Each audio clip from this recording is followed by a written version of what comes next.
ibadahnya seorang hamba kepada Allah tidak mengenal waktu dan tempat. Kapanpun, dimanapun, dia harus beribadah kepada Allah Subhanahu wa Ta'ala. Harga diri seorang mukmin itu di sisi Allah lebih besar daripada kehormatan Ka'bah sendiri. Nah, nikmat seorang mukmin lebih besar daripada itu. Man amila li akhiratihi kafahu Allahu amra dunia.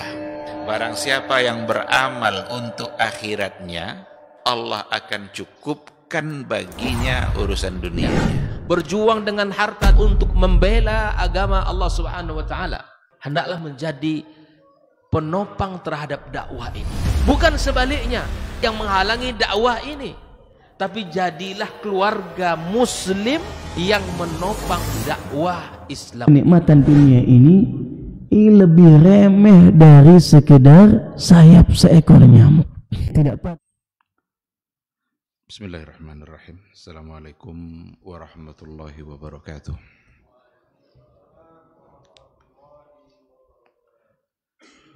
Innal hamdalillah nahmaduhu wa nasta'inuhu wa nastaghfiruh wa na'udzu billahi min shururi anfusina wa min sayyiati a'malina.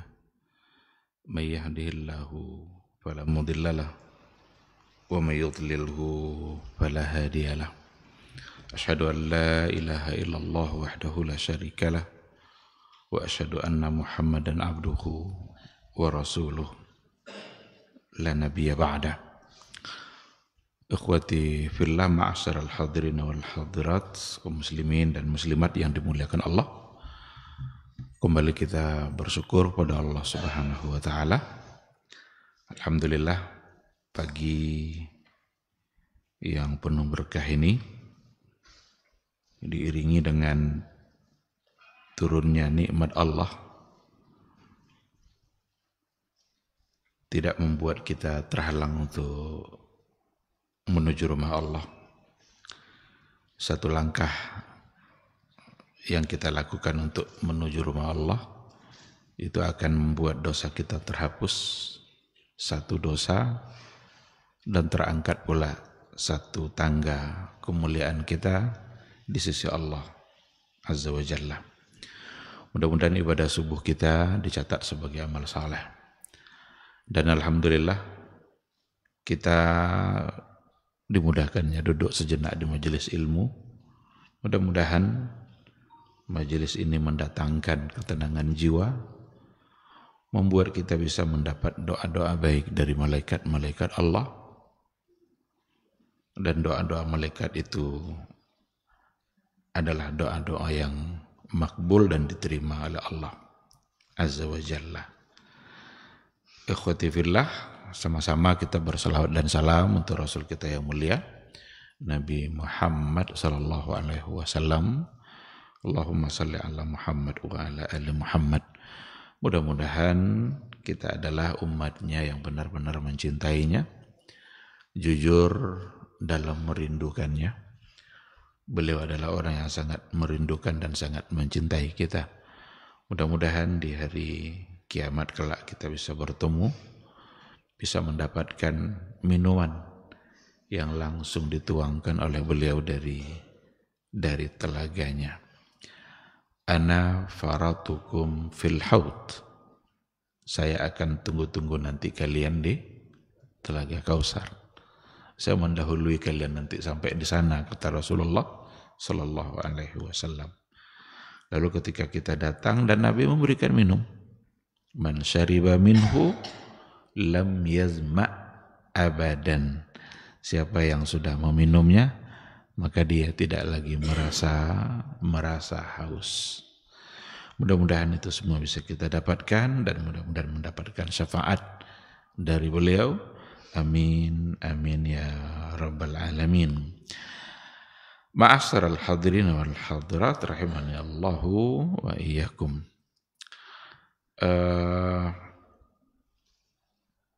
Mulai pagi ini insyaallah kita akan coba belajar penguatan dalam persoalan tauhid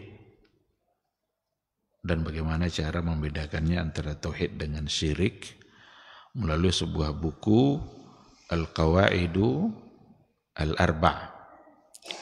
Al-Qawaidu Al-Arba', empat kaidah. Al-Qawaid itu artinya kaidah. Al-Arba' itu artinya adalah 4. Setelah kita menyelesaikan kitab Al-Usulul Tsalatsa, 3 pondasi utama dalam beragama, maka insya Allah kita akan masuk pada kitab Al-Qawaidul Arba', 4 kaidah dalam masalah tauhid. Bukunya sangat ringkas tapi padat. Hanya bicara tentang 4 kaidah dalam persoalan tauhid yang merupakan lawan dari syirik. Buku ini ditulis oleh Syekh Muhammad bin Abdul Wahab dan sudah disyarahkan oleh banyak ulama. Di antaranya seperti Muhammad ibn Saleh Al-Utsaimin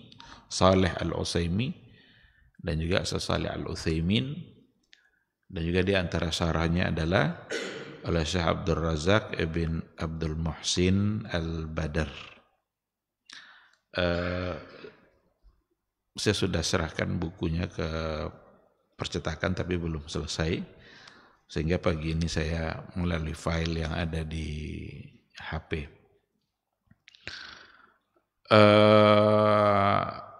Mudah-mudahan minggu depan itu sudah bisa langsung kita melalui bukunya. Kalau pakai HP ini tulisannya kecil lagi, udah kadang HP-nya sering-sering tertutup, ditinggalkan sebentar aja ketutup pula dia kan. Harus sibuk-sibuk pula lagi mencet-mencet biar nampak kembali. Karena ilmunya ada di dalam kitab, ya otomatis kita harus membaca apa yang ada di dalam kitab itu. Jadi yang ada sama saya adalah apa yang disarahkan oleh Syekh Abdul Razak bin Abdul Muhsin Al-Badr. Beliau adalah salah seorang dari syekh yang mengajar di Masjid Nabawi, dan dia adalah dosen di Jamiah Islamiyah Madinah. Ayah beliau Abdul Muhsin Al-Abbad, dan sampai sekarang masih hidup. Sudah tua sekali dia. Saya waktu di Madinah tahun pertama beliau mengajarkan tauhid, ayahnya, dan itu juga sudah tua. Karena dia matanya sudah terganggu, jadi dia ke kelas itu dituntun, dibimbing sampai dia duduk, nanti pas keluar dijemput lagi. Waktu itu pun sudah tua. Dan sampai sekarang umurnya barangkali wallahu alam 90-an atau berapa, saya tidak tahu pasti, tapi dia masih diberikan kehidupan umur yang panjang oleh Allah Subhanahu wa taala. Kabarnya barangkali karena tua itu beberapa bulan yang lalu dapat informasi kalau majelisnya di Masjid Nabawi itu kayaknya sudah stop karena memang sudah tua. Wallahu alam, itu informasi yang saya dapatkan. Tapi anaknya yang Abdul Razak ini masih sebagai guru besar di Masjid Nabawi, dan dia juga mengajar di Fakultas Akidah di Jamiah Islamiyah di Madinah Al-Munawwarah. Beliaulah yang mensyarah kitab Al-Qawaid Al-Arba' di antaranya.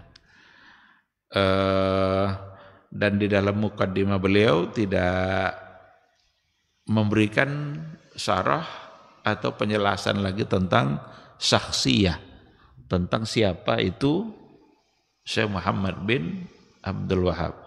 Karena biasanya kalau seandainya mensyarah sebuah buku, itu kebiasaan yang mensyarahnya itu memberikan sirah, penjelasan tentang sirah al-hayat, sejarah kehidupan penulisnya.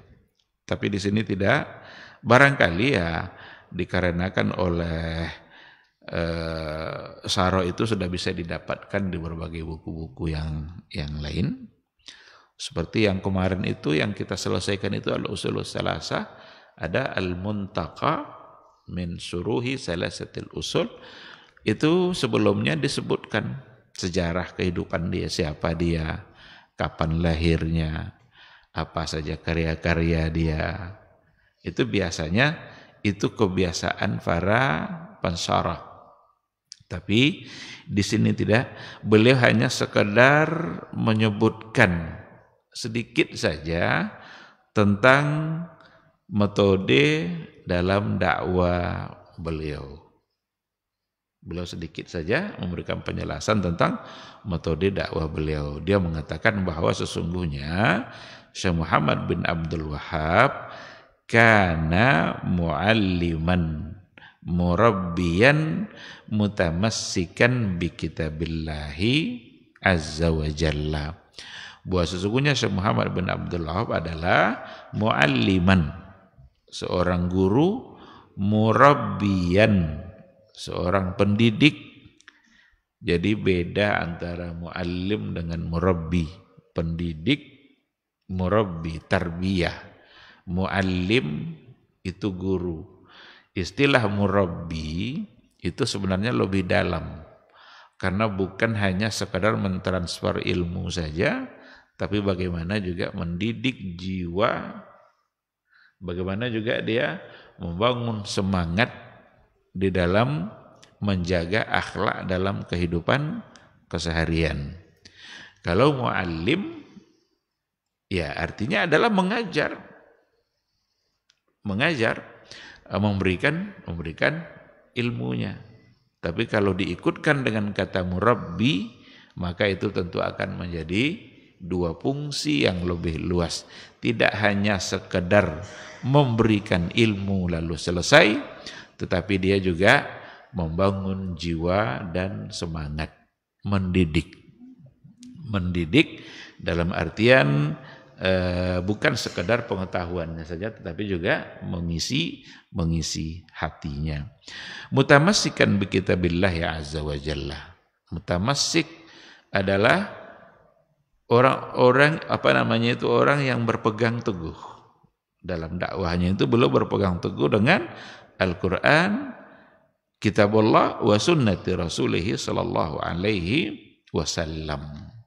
Rasulullah, ada hadis-hadis, ada sunnah-sunnah yang datang dari beliau, dan beliau adalah orang yang berpegang kepada sunnah itu. Dan itu memang adalah sebagai sumber utama di dalam kita beragama, dan itulah yang memang yang harus dipegang. Apa yang ada di dalam Al-Quran dan apa yang ada di dalam hadis atau sunnah Rasulullah Sallallahu Alaihi Wasallam itu merupakan dua sumber yang tidak boleh kita tinggalkan, nggak boleh kita berpaling. Itulah yang harus dipegang. Wa nasihan a'zama nasihatin linnasi fi bayanit tauhid. Dan dia adalah seorang nasihan. Nasihan itu orang yang pemberi nasihat. Nasihat itu berarti bahasa Arab itu. Ada hadis Nabi, ad-dinu an-nasiha. Ad-dinu an-nasiha. Agama ini sesungguhnya adalah nasihat. Jadi itu pesan-pesan semua. Orang yang menyampaikan agama berarti orang menyampaikan pesan. Dari siapa pesan itu? Dari Allah, dari Rasul. Dan itulah yang menjadi pegangan karena datang dari Allah dan dari Rasulullah Sallallahu Alaihi Wasallam yang disampaikan oleh ulama-ulama Islam. Nasihan a'zama nasihatil linnasi bi bayanit tauhid. Orang yang memberikan nasihat, dan nasihat itu merupakan a'zama nasihat. Nasihat yang paling besar, yang paling mulia, yang paling agung bagi manusia. Tentang apa itu? Fi bayanit tauhid. Di dalam menjelaskan tauhid, allazi khuliqu li ajlih. Di dalam memberikan penjelasan tentang tauhid yang memang mereka diciptakan untuk itu. Jadi manusia ini diciptakan oleh Allah ghayah. Ini pernah kita sampaikan dulu, ghayatu khalqil insan. Tujuan dari penciptaan manusia itu adalah untuk tauhid. Beda nanti dengan wazifah, fungsi. Kalau fungsi manusia diciptakan oleh Allah untuk menjadi khalifah. Jadi kan Allah ingin menciptakan di muka bumi, wa yazqulna lil malaikati wa yazqala rabbuka lil malaikati inni ja'ilun fil ardi khalifah. Itu fungsi. Saya ingin menjadikan di muka bumi itu khalifah. Allah ingin menciptakan Adam, tapi yang disebutnya adalah fungsinya. Tapi kalau tujuan ayatnya adalah wa ma khalaqtul jinna wal insa illa liya'budun. Tidaklah aku ciptakan jin dan manusia kecuali untuk liya'budun. Apa arti liya'budun? Liwahidun. Supaya mereka beribadah, supaya mereka bertauhid, supaya mereka mengenal Allahnya, Rabbnya. Oleh karena itu, nasihat yang paling utama dalam beragama itu adalah nasihat tauhid. Nasihat yang paling agung, yang paling mulia, itu nasihat bagaimana kita selalu bertakwa kepada Allah Subhanahu wa ta'ala. Nasihat itu pula lah yang sering diulang-ulang oleh Rasulullah sallallahu alaihi wasallam dan diikuti oleh sahabat-sahabatnya. Walaupun sesama mereka barangkali mereka sudah paham, tapi karena mengingatkan itu menjadi sebuah ibadah dan Nabi melakukan. Nabi ketemu dengan Umar bin Al-Khattab, pesannya ittaqullah. Abu Bakar berjumpa dengan Umar bin Al-Khattab, dia bilang gitu, ya Umar, ittaqillah, bertakwalah kepada Allah. Umar bin Al-Khattab melakukan itu pula kepada anaknya yang bernama Ibnu Umar, Abdullah Ibnu Umar. Bertakwalah kepada Allah. Jadi pesan takwa itu adalah pesan yang paling sering diulang oleh Rasulullah sallallahu alaihi wasallam. Oleh karena itu, ketika ada tausiah-tausiah, nasihat-nasihat agama, selalu saja yang pertama sekali yang disampaikan adalah persoalan akidah, persoalan tauhid, bagaimana selalu bertakwa kepada Allah Subhanahu wa ta'ala, karena itulah yang menyelamatkannya. Nah, oleh karena itu beliau Muhammad bin Abdul Wahhab itu nasihan a'zama nasihatil linnas. Beliau adalah orang yang memang bisa disebut sebagai pemberi nasihat, dan nasihat dia selalu pada persoalan tauhid yang memang manusia itu diciptakan untuk itu. Jin dan manusia diciptakan untuk bertauhid kepada Allah Subhanahu wa ta'ala. Oleh karena itu, kalau kita lihat buku-buku beliau selalu hubungannya dengan tauhid. Buku-buku yang ditulis oleh Muhammad bin Abdul Wahhab, ya seperti Al-Usulus Salasa, ini adalah Al-Qawaidul Arba', 4 kaidah dalam persoalan tauhid. Ada juga buku beliau Al-Usulus Sittah, 6 pondasi, 6 dasar, yang tujuannya juga adalah untuk memahami persoalan tauhid, karena memang itulah yang penting. Dan barangkali penyebabnya adalah kondisi yang ada pada masa beliau di Jazirah Arabia, itu memang kondisi yang di situ banyak menyebar perbuatan-perbuatan syirik yang sudah dianggap biasa. Biasanya para ulama menulis itu sesuai atau dipengaruhi oleh keadaan yang sedang dia hadapi. Biasanya seperti itu. Umpama kalau saya memberikan contoh, Ibnu Hazm, kenapa beliau itu terkenal dengan Az-Zahiri? Az-Zahiri itu zahirun nas. Beliau ingin berpegang dan kembali kepada zahirun nas. Jangan macam-macam. Apa yang ada pada nas itu ambil. Ternyata kondisi keilmuan pada beliau hidup itu yang sangat mempengaruhinya. Di mana pada masa Ibnu Hazm itu pada abad keempat itu banyak sekali taklid buta yang datang dari orang-orang yang mereka disebut sebagai ulama.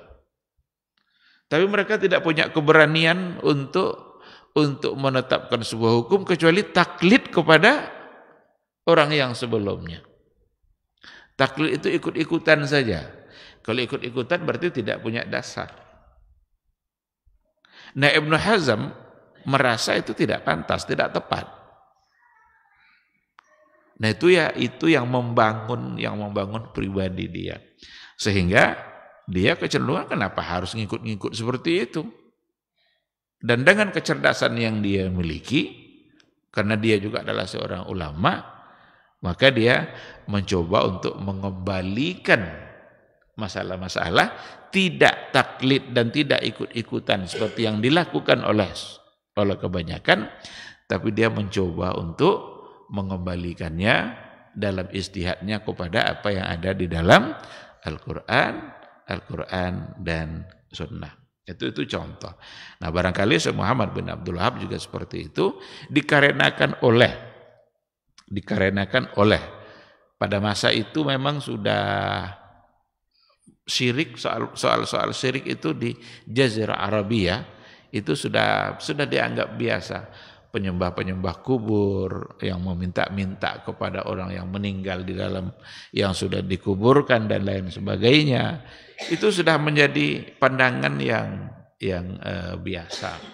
Nah, sehingga beliau ingin mengembalikan persoalan tauhid kepada apa yang sesungguhnya yang diajarkan oleh Rasulullah Sallallahu Alaihi Wasallam dan disampaikan oleh Allah di dalam Al-Quranul Karim.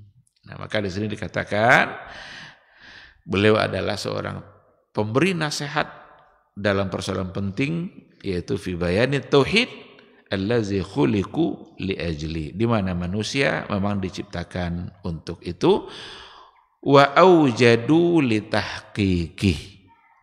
Manusia-manusia itu diadakan oleh Allah li tahqiqihi, untuk mewujudkan tauhid, untuk mewujudkan nilai-nilai tauhid dalam kehidupan. Wa tahzir minasyirki billah, dan di mana Allah Subhanahu wa taala juga melarang manusia untuk melakukan perbuatan syirik, allazi huwa a'zamul atham, di mana syirik itu merupakan dosa yang a'zam, yang paling besar. Kemaksiatan yang paling besar itu adalah kemaksiatan kepada Allah. Kemaksiatan kepada Allah dalam bentuk syirik. Ketika Allah mengatakan sembahlah saya saja, tetapi ada orang yang menyembah selain Allah. Menyembah dalam artian ya bukan sekedar seperti menyembah patung dan lain sebagainya. Karena barangkali tidak ada orang sekarang ini yang masih menyembah patung. Tapi ada hal-hal lain yang menjadi bagian dari kesyirikan yang harus diyakini itu sebagai sebuah kesyirikan. Dan untuk itulah buku ini hadir, agar kita paham mana yang tauhid dan mana yang syirik. Baik, beliau juga mengatakan wa kana rahimahullah, dan adalah dia, maksudnya Syekh Muhammad bin Abdul Wahab, fi bayani wa taqriratihi lit tauhid, dalam penjelasannya, dalam penjelasan beliau dan apa yang beliau sampaikan dalam persoalan tauhid dan sunnah, yantaliqu min kitabillahi wa sunnati rasulih. Beliau selalu berangkat dari Al-Quran dan dari sunnah Rasulullah sallallahu alaihi wasallam. Jadi di dalam penyampaian tauhidnya itu, di dalam menetapkan beberapa poin yang dia sampaikan dalam persoalan iman dan ma'rifatullah itu, selalu dia berangkat dari Al-Quran dan sunnah.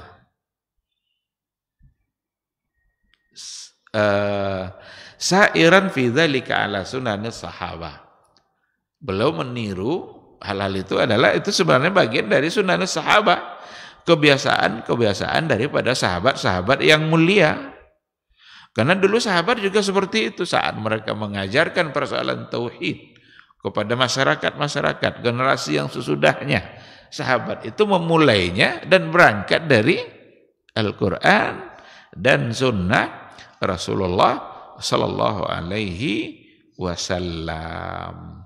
Jadi dia berangkat dari Al-Quran dan sunnah. Kenapa ditekankan ini oleh beliau, oleh pensarah? Karena memang Syekh Muhammad bin Abdul Wahab itu adalah salah seorang ulama yang selalu difitnah. Salah seorang ulama yang selalu mendapatkan tuduhan-tuduhan yang tidak benar. Tuduhan-tuduhan yang orang yang menuduhnya pun barangkali dia jangan-jangan tidak pernah membaca apa yang pernah beliau tulis. Karena ada memang terjadi di India itu kalau tidak salah. Ada salah seorang syekh di sana yang dalam majelisnya, sebelum memulai majelis itu, selalu melaknat Syekh Muhammad bin Abdul Wahab. Karena dia terpengaruh oleh tuduhan-tuduhan yang datang dari musuhnya. Kalau tuduhan datang dari musuh, itu memang sulit untuk objektif. Karena orang yang musuh dia, tentu dia memberikan informasi yang tidak benar. Selalu saja kata-kata kebencian, melaknat dan lain sebagainya. Satu ketika, dan sebenarnya di antara yang mendengar itu ada yang tidak setuju di antara muridnya. Cuma belum ketemu cara untuk untuk membantahnya. Satu ketika salah seorang dari muridnya pergi untuk umrah, pergi ke Arab Saudi untuk melaksanakan umrah, dan di sana dia mendapatkan sebuah buku karya dari Syekh Muhammad bin Abdul Wahab. Dibawanya buku itu pulang karena isinya adalah persoalan tauhid. Dia ingin memberikan buku itu kepada Syekh, tapi dia tidak ingin Syekh itu tahu dulu siapa penulisnya. Maka dibuangnya sampulnya. Sehingga yang ada adalah isinya. Karena murid pulang dari umrah tentu ingin memberikan hadiah pada Syekh. Ya Syekh, Assalamualaikum, apa kabar? Alhamdulillah saya baru pulang dari umrah. Saya tidak punya hadiah apa-apa untuk Syekh. Tapi hanya saya punya hadiah satu buku. Coba saya baca buku ini kira-kira bagus. Cuma karena perjalanan panjang kemarin ini sampulnya hilang dan lain sebagainya. Tinggal isinya saja. Dibacalah oleh Syekh itu. Setelah dia baca, apa katanya? Inilah tauhid yang benar itu. Inilah yang sebenar-benar tauhid. Karena qala Allah, qala Rasulullah. Saya belum tahu nih siapa penulisnya. Karena abang sengaja dibuang oleh muridnya. Apa kata muridnya? Ya Syekh, kamu tahu enggak siapa penulisnya? Itulah Syekh Muhammad Abdul Wahab yang kamu laknat selama ini. Akhirnya menyesal dia, dan pada majelis-majelis berikutnya yang terjadi kebalikannya. Memuji dan justru memohon keampunan terhadap apa yang sudah dilakukan. Nah, jadi beliau memang dalam setiap buku-bukunya selalu memperkuat argumentasinya dengan Al-Quran dan Sunnah. Sehingga di sini pun pensyarah ingin memberikan pembelaan seperti itu, bahwa dakwanya beliau dalam penjelasan tauhidnya yang taliku minal kitabi wa sunnati Rasulullah sallallahu alaihi wasallam. Dan beliau berpegang teguh dengan metode dia itu, karena itu metode yang dilakukan oleh para sahabat, di mana al-iktifa wal ittiba li kitabillah, cukup, merasa cukup, dan dia selalu mengikuti apa yang ada di dalam Al-Quran dan Sunnah Rasulullah Sallallahu Alaihi Wasallam. Nah, jadi yang tadi itu ketika sudah dia baca dan nampak dia isinya tahu, dia kan seorang orang alim di India, dia ulama besar, tentu paham dengan apa yang ada dalam buku itu. Dan setelah dia baca, dia mengagumi isinya. Inilah tauhid itu. Inilah akidah yang benar itu. Nah, ternyata penulisnya adalah orang yang selama ini dia hina, dia maki, dia caci. Jadi banyak memang tuduhan-tuduhan kepada ulama-ulama besar. Jangankan dia, Syekhul Islam Ibn Taimiyah, itu luar biasa tuduhan yang disampaikan kepada beliau. Orang yang sesat lah, orang yang ada tuduhan diantaranya seperti yang datang dari Ibnu Battutah, Rahalah yang dari Maghribul Kabir, itu memberikan tuduhan kepada Syekhul Islam Ibn Taimiyah. Apa diantaranya? Bahwa Ibn Taimiyah itu adalah orang yang menyamakan Allah dengan makhluk, menyamakan Allah dengan makhluk, seperti kalau umpamanya istawa al-arash, maka dia duduk seperti kita. Kalau seandainya kursinya digeser, maka Allah akan jatuh. Itu kan semua tuduhan-tuduhan saja. Dan sampai hari ini pun orang-orang yang tidak mengerti tentang siapa itu Syekhul Islam Ibn Taimiyah selalu saja masih memberikan tuduhan-tuduhan. Bahkan pelajar-pelajar yang baru mulai belajar, baru ikut majelis, kemudian dia salah pula dalam tempat mengikuti majelisnya itu, sehingga ikut pula menuduh-nuduh bahwa dia adalah orang yang sesat. Padahal beliau adalah salah seorang ulama besar yang karyanya saja sampai hari ini kita tidak bisa menyelesaikan untuk membacanya. Datanglah salah seorang pemuda kepada Ibnu Taimiyah untuk minta dituliskan sebuah kitab dalam masalah tauhid. Seorang pemuda dari Wasit.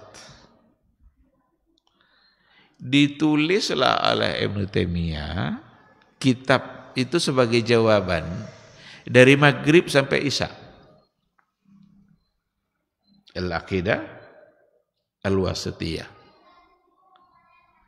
Buku itu dipelajari 2 tahun. Dia nulis dari Maghrib sampai Isya. Selesai. Siapa yang bisa buat seperti itu?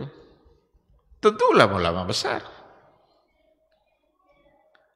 Jadi berhati-hati, kita harus jaga lisan kita. Kalau tidak mengerti jangan ngomong. Kalau tidak mengerti jangan ikut-ikutan menuduh. Ini sesat, ini apa. Nah, termasuk di antara yang sering mendapat tuduhan itu adalah Syekh Muhammad bin Abdul Wahab. Beliau bersekongkol dengan Yahudi. Beliau menyampaikan hanya membantu program orang-orang Yahudi. Ya, akhi. Baik-baik dalam berbicara. Ini persoalan lisan yang akan kita pertanggungjawabkan. Kalau tidak ngerti jangan ikut-ikutan. Karena nanti akan akan dipertanggungjawabkan di hadapan Allah Subhanahu wa ta'ala. Padahal beliau adalah salah seorang dari tokoh, bahkan dianggap sebagai mujaddid, pembaharu, karena memang beliau membawa pembaharuan dalam persoalan tauhid, dalam memberantas masalah syirik. Karena kesyirikan yang sudah sangat menyebar di Jazirah Arabia, beliau hadir dan kebetulan memang dakwahnya dibantu oleh penguasa pada masa itu, yaitu Muhammad ibnu Saud sebagai pendiri negara Saudi. Maka namanya Saudi karena Muhammad ibnu Saud, disebut Al-Mamlakah Al-Arabiyah As-Saudiyah. Pendirinya Muhammad ibnu Saud. Dan ketika berkolaborasi bisa menyatu, bergabung antara ulama dan umara, kan itu kata Nabi yang paling baik kan. Seandainya ulama sudah didukung oleh umara, berarti akan mudah untuk menyampaikan agama. Karena banyak di antara ulama yang tidak didukung oleh umara. Berapa banyak pada masa dulu ulama-ulama dipenjara karena bertentangan dengan umaranya. Kenapa bertentangan? Ya, ulama konsisten dengan hukum halal haramnya berdasarkan Quran. Umara ingin mengedepankan hawa nafsunya. Ya, mereka siap untuk dipenjara. Nah, itu bukti konsistensi para ulama. Mereka soal penjara itu sudah menjadi hal biasa. Yang penting mereka bisa mempertahankan kebenaran Islam. Ingat enggak kita bahwa Imam Ahmad itu pernah dipenjara juga oleh Khalifah Bani Abbasiyah pada masa itu. Kenapa? Karena dia tidak mau mengikuti keinginan Khalifah. Apa yang diinginkan oleh Khalifah ketika itu? Dipaksanya semua ulama untuk mengatakan bahwa Al-Quran adalah makhluk. Karena Khalifahnya sudah terpengaruh oleh pemikiran Mu'tazilah yang mengatakan bahwa Quran adalah makhluk. Imam Ahmad tidak mau dia. Penjaralah. Dia ingin bertahan di atas kebenaran agar masyarakat umat yang mengikuti majelis Imam Ahmad itu tidak tersalah dan tersesat. Dia ingin menjaga itu. Biarlah dia yang dipenjara, asalkan akidah umat dapat terpelihara. Nah, banyak kisah-kisah. Syekhul Islam Ibn Taimiyah berapa kali keluar masuk penjara, bahkan wafatnya di penjara. Bagi mereka penjara itu sama dengan pindah-pindah dari penjara ke penjara lain, itu rihlah. Kalau kita rihlah kan Pekanbaru, Sumbar, Pantai Cerocok, kemudian pindah ke mana, itu rihlah kita kan. Kalau dia enggak, dari penjara ke penjara itu bagi dia adalah rihlah, sudah menjadi hal yang biasa untuk mempertahankan agama. Nah, sekarang ketika bersatu antara umara dan ulamanya, didukung oleh Muhammad ibn Saud, maka dakwahnya mendapatkan keberhasilan dan beliau berhasil dalam memberantas kesyirikan, dan dia memang fokus dalam persoalan tauhid. Cuma karena tauhid yang dia bawa mengembalikan kepada apa yang dipahami dulu oleh generasi terbaik, tentu banyak yang tidak setuju. Karena banyak orang yang pada masa itu tauhidnya sudah banyak yang menyimpang, bahkan sebagai berdoa kepada kubur itu sudah menjadi hal yang biasa. Sekarang datang orang untuk menyampaikan bahwa itu salah. Tentu tidak mudah untuk diterima. Sehingga yang terjadi adalah tuduhan demi tuduhan. Dituduh dia berbagai macam hal yang sebenarnya beliau lepas dari itu semua. Oleh karena itu sekali lagi kita tidak boleh ikut-ikutan dalam memberikan tuduhan, dalam menyalahkan, kalaupun dalam majelis kita Selalu kita sampaikan sebuah kesalahan, tapi kita hanya menyalahkan atau menyampaikan kekeliruan yang ada pada perbuatan, bukan menuduh orangnya yang sesatkah, kafirkah, atau apa. Nah, karena beda itu. Kita mengkritik dan menuduh orang berbeda nanti dengan ketika kita menyampaikan kesalahan dalam sebuah perbuatan. Menyampaikan sebuah perbuatan itu salah, kalau memang salah, itu harus. Karena Nabi itu hadir untuk itu. Tetapi menuduh orangnya musyrik lalu masuk neraka, itu berhati-hati. Jadi beda. Umpama kita katakan bahwa meminta-minta kepada kuburan itu adalah perbuatan syirik. Itu adalah perbuatan syirik. Mesti disampaikan. Memberikan sesembahan kepala kerbau kah, apakah, yang tujuannya adalah untuk mendapatkan kebaikan dan keselamatan. Itu adalah bagian dari perbuatan syirik. Mesti disampaikan. Lalu apakah ketika itu kita sedang menuduh semua orang jadi musyrik, orang pelaku yang tadi itu? Orangnya tunggu dulu. Kalau untuk orangnya itu memerlukan iqamatul hujjah. Jadi disinilah kadang kesalahan itu. Alah Ustaz tuh semua orang syirik bagi dia katanya.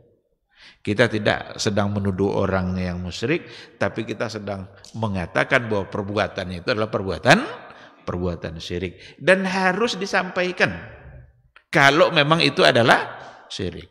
Karena Nabi dah hadir untuk menyampaikan itu. Nah, umpamanya ada hadis, man ata arrafan, barang siapa yang mendatangi tukang tenung, peramal atau dukun, faqad asyrak, sungguh dia telah berbuat syirik. Jadi mendatangi paranormal, datang ke dukun, minta jimat, minta mantra-mantra dan lain sebagainya, itu adalah, kata Nabi bilang, faqad asyrak, dia telah berbuat syirik. Nah, apakah orang yang datang tadi itu langsung dihukumkan musyrik sehingga keluar dari agama? Tunggu dulu. Itu memerlukan iqamatul hujjah. Jangan-jangan dia tidak mengerti, jangan-jangan dia belum paham, hanya ikut-ikutan saja. Maka perlu ada yang mengingatkan. Nah, maka perlu diulang-ulang kajian tauhid sebagai lawan dari kata syirik, dan bukanlah tujuannya untuk mensyirik-syirikkan orang lalu memasukkan orang ke dalam neraka. Enggak. Karena itulah yang terjadi memang selama ini. Memasukkan orang ke dalam neraka itu bukan kerja kita. Itu serahkan kepada Allah Subhanahu wa ta'ala. Allah saja siap memaafkan orang yang berdosa, lalu kemudian masuk surga orang yang dimaafkan itu. Masa kita pula yang rebutan ingin memasukkan orang ke dalam neraka? Enggak. Kita aja enggak ada jaminan untuk mendapatkan surga. Jadi bedakan nanti antara mengkritik perbuatan dengan mengkritik orang yang melakukan. Orang yang melakukan itu urusan Allah dan perlu iqamatul hujjah. Tapi perbuatan salah perlu ada yang menyampaikan bahwa itu salah. Sekarang ada orang yang datang ke kuburan orang-orang yang keramat, dianggap keramat, padahal tidak ada orang-orang keramat itu, tidak ada itu. Orang-orang kubur keramat itu tidak ada itu. Al-karamah yang ada itu pada orang-orang tertentu yang memang Allah kehendaki, itu bisa saja karena kedekatan dirinya dengan Allah. Dia diberikan kemuliaan, itu mungkin. Tapi kalau kubur keramat, karena orang dalamnya adalah orang soleh yang keramat, lalu datang orang ke situ, tawaf dia di sana, lalu berdoa, meminta-minta, memuja-muja dia. Wajib ada yang mengatakan bahwa itu salah. Karena tawaf itu sebagai sebuah ibadah hanya satu tempatnya. Apa itu? Ka'bah. Kalau mau tawaf datang ke Ka'bah sana. bukan menghormati orang yang dianggap keramat yang ada dalam kuburan-kuburan ini. Kalau dilakukan juga berarti salah dan harus ada orang yang menyampaikan bahwa itu salah. Apakah kalau disampaikan lalu mau hukum mereka masuk neraka? Enggak. Neraka itu urusan Allah, bukan urusan kita. Kita hanya tawasi bil haq, tawasi bis sabr. Menyampaikannya secara hak dan menyampaikannya dengan penuh kesabaran. Untuk itulah kita belajar. Jadi ikhwati fillah, penulis juga di sini mengatakan bahwa hadhir risalah ini atau tulisan ini yaitu qawaid arba wa dzakara adillataha min kitabillahi wa sunnati nabi. Beliau sebagai penulis bukunya menyebutkan kaidah lalu menyebutkan dalil-dalilnya dari Al-Qur'an dan sunnah. Al-Qur'an dan sunnah. Itulah yang menjadi pegangan beliau sebagai penguat dari kaidah-kaidah yang telah dia sampaikan. Mungkin pagi ini kita sebatas membaca mukaddimahnya, memastikan bahwa kaidah-kaidah ini, kaidah yang didasarkan kepada Al-Quran, itu bukan dari keinginan hawa nafsunya, tetapi tidak ada satupun poin-poin akidah yang dia sampaikan kecuali dikembalikannya kepada Al-Quran dan Sunnah Rasulullah Sallallahu Alaihi Wasallam. Saya kira ini hal-hal yang lain itu sesuatu yang memang insya Allah sudah kita pahami ya. Mungkin cukup sampai di sini aja dulu. Seandainya ada yang pertanyaan barangkali silakan.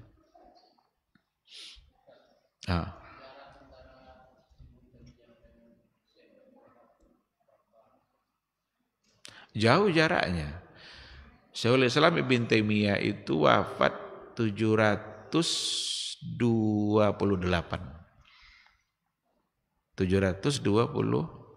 Hijriah. Sedangkan Syekh Muhammad bin Abdul Wahab itu 200 tahun lebih sebelumnya. Yang 200 tahun dari sekarang pindah ke 200. Iya. Kan jauh kan? Ibn Taimiyah pada abad ke-8, sementara beliau abad ke-12 berarti. Abad ke-12. Jadi lama. Cuma risalah yang beliau tulis dan akidah yang beliau sampaikan memang mengikuti dan sejalan dengan apa yang disampaikan oleh Syekhul Islam Ibn Taimiyah. Dan itu bukan rujukan satu-satunya beliau, karena ada yang menganggap ini juga sebagai tuduhan bahwa Muhammad bin Abdul Wahab hanya taklid kepada Syekhul Islam Ibn Taimiyah. Dia mengatakan seperti itu. Dia bukan taklid kepada Syekhul Islam Ibn Taimiyah, cuma memang karena Ibn Taimiyah menyampaikan konsep tauhid yang benar dan dia juga menyampaikan konsep tauhid yang benar yang berdasarkan kepada Al-Qur'an Sunnah. Kebenaran itu dimanapun berada itu akan tetap sama. Sampai kapanpun. Nanti ada lagi orang sekian tahun berikutnya menyampaikan hal yang sama. Dan ada juga tuduhan bahwa sanad mereka berhenti sampai pada Ibnu Taimiyah. Karena apa yang disampaikannya tidak berdasarkan kepada apa yang diyakini oleh salafus saleh. Dituduh pula bahwa pembagian tauhid yang 3, rububiyah, uluhiyah, asma wa sifat, itu hanyalah buatan Ibnu Taimiyah. Dan diulang kembali oleh Syekh Muhammad bin Abdul Wahab. Itu salah besar. Istilah rububiyah, uluhiyah itu sudah bisa kita temukan pada masa yang sangat lama di awal dulu. Dalam tafsir At-Tabari aja sudah ditemukan istilah rububiyah dan uluhiyah. Oleh karena itu membagi tauhid walaupun Nabi tentu tidak akan langsung membagi seperti itu. Berapa banyak hal-hal yang dalam pembagian itu, karena ini persoalan ilmiah, persoalan ilmu pengetahuan, untuk memudahkan orang dalam memahami, maka ulama membagi-bagi. Nabi tidak membagi itu secara langsung. Ulama yang membaginya. Ya kan? Wajib terbagi kepada dua, ada wajib wajib aini, ada wajib kifai, ada yang wajib kifayah. Fardul ain, ada fardu kifayah. Adakah Nabi membagi dua hal itu? Ulama memberikan penjelasan agar kita mengerti. Dan itu biasanya pembagian seperti itu berdasarkan kepada istiqra. Istiqra itu maksudnya adalah telaah dan penelusuran apa yang ada dalam syariat ini untuk kemudian disimpulkan. Termasuklah membagi tauhid menjadi 3, rububiyah, uluhiyah, dan asma wa sifat, itu berdasarkan istiqra. Setelah diteliti, ditelaah dalil-dalil tauhid yang ada, dapatlah kita tiga pembagian yang tadi itu. Walaupun Nabi sendiri tidak pernah mengatakan tauhid terbagi kepada 3, nah. Sedangkan istilah tauhid itu pun mungkin sebagai sebuah ilmu itu juga berkembang pada masa belakangan. Istilah fikih, usul fikih, tauhid dan lain sebagainya, itu kan sebagai sebuah istilah yang sudah menjadi ilmu-ilmu tertentu yang dikembangkan oleh para ulama. Nah, oleh karena itu lagi-lagi tuduhan-tuduhan itu hanya sebatas tuduhan, padahal yang menuduhnya pun mungkin saja dia tidak paham dan tidak mengerti dengan hakikat yang sesungguhnya. Wallahu a'lam. Jadi jaraknya cukup jauh. Ada lagi? Tafadhol.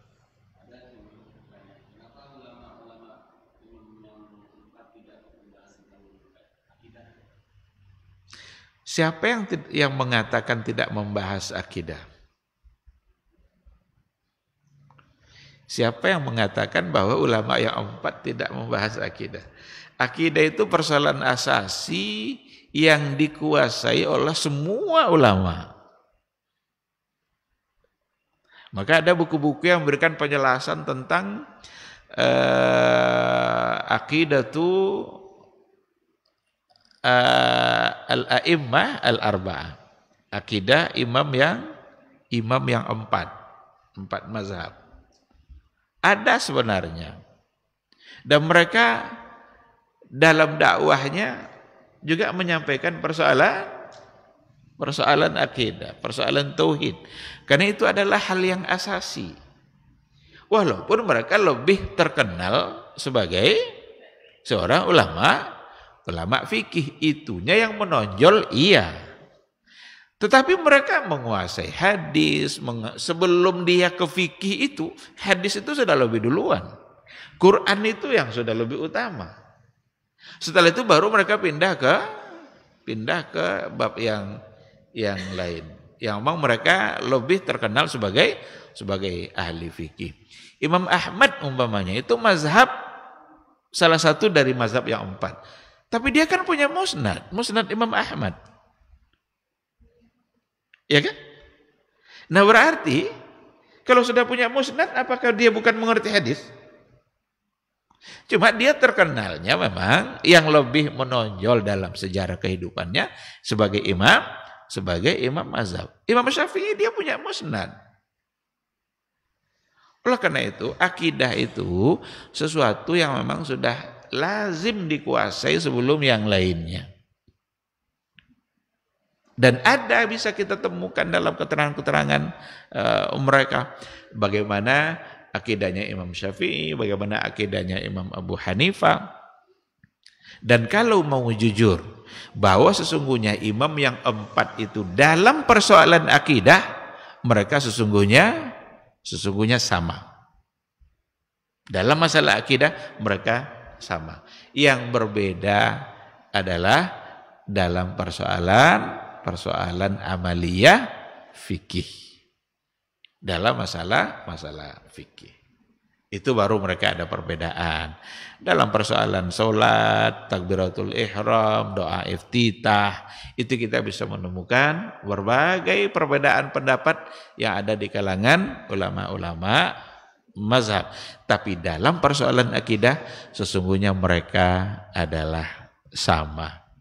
Meyakini bahwa Allah di atas arsy berdasarkan ayat Ar-Rahmanu 'alal 'arsy istawa, itu wajib dan sama akidah mereka. Sama.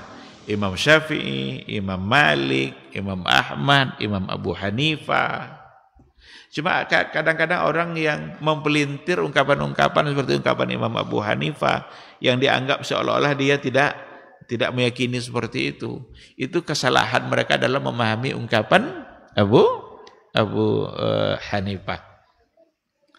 Karena ada di antara ungkapan Abu Hanifah, kalau nggak salah, orang-orang yang mengatakan saya tidak tahu apakah Allah itu di aras atau tidak di aras, maka dia kufur. Lalu dipelintir nanti bahwa seolah-olah Abu Hanifah tidak mempercayai. Padahal bukan. Kan kalau ada orang saya tidak mau tahu Allah di aras atau tidak, berarti itu kan sesuatu yang menentang Al-Quran. Karena di Al-Quran kan ada Ar-Rahmanu 'ala arsy istawa. Lalu kenapa dia katakan di arsy atau tidak, itu berarti bertentangan dengan yang ada dalam Al-Quranul Karim. Imam Malik saat ditanya tentang istiwa, kan jelas jawabannya kan. Istiwa itu adalah sesuatu yang maklum.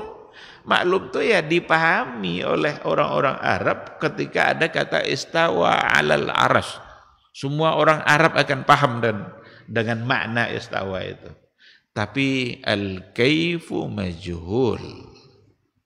Kaifu majhul. Seperti apanya itu yang kita tidak tahu. Karena Rasul tidak memberitahu. Kalau Rasul tidak memberitahu, ya udah jangan sibuk untuk mencari tahunya. Yang penting apa? Yang penting diimani. Maka al-imanu bihi wajib. Mengimaninya wajib. Harus diimani. Wasu'alu anhu bid'ah. Mempertanyakan persoalan itu sesuatu yang tidak pernah ada sebelumnya, maka tidak perlu untuk dipertanyakan. Jadi akidah imam yang 4 itu sesungguhnya adalah sama. Mereka satu akidah. Yang berbeda adalah persoalan ijtihad mereka dalam amaliyah keseharian. Itu. Wallahu subhanahu wa ta'ala a'lam. Baik, ikhwati fillah, saya kira kita cukupkan sampai di sini. Insyaallah kita sambung pada pertemuan yang akan datang.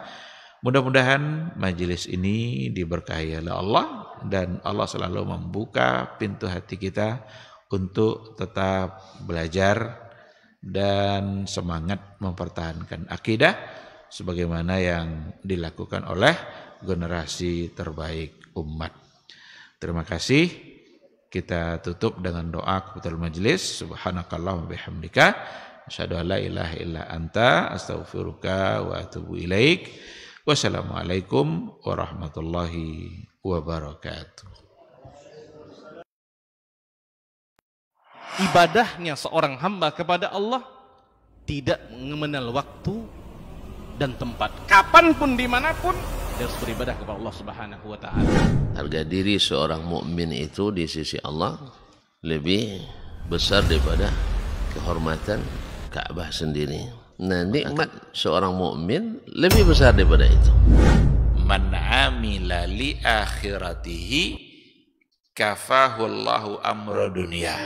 Barang siapa yang beramal untuk akhiratnya, Allah akan cukupkan baginya urusan dunianya. Berjuang dengan harta untuk membela agama Allah Subhanahu wa taala hendaklah menjadi penopang terhadap dakwah ini. Bukan sebaliknya yang menghalangi dakwah ini, tapi jadilah keluarga muslim yang menopang dakwah Islam. Kenikmatan dunia ini lebih remeh dari sekedar sayap seekor nyamuk. Tidak patut bagi seorang yang beriman bersedih ketika tidak mendapatkan kenikmatan dunia. Nabi SAW katakan, la tahkiranna 'anil ma'rufi syai'a walau an talqa akhaka biwajhin taliq. Jangan kamu pandang remeh suatu kebaikan walaupun sedikit. Apa sedikitnya? An talqa akhaka biwajhin taliq, muka senyum kepada saudaramu.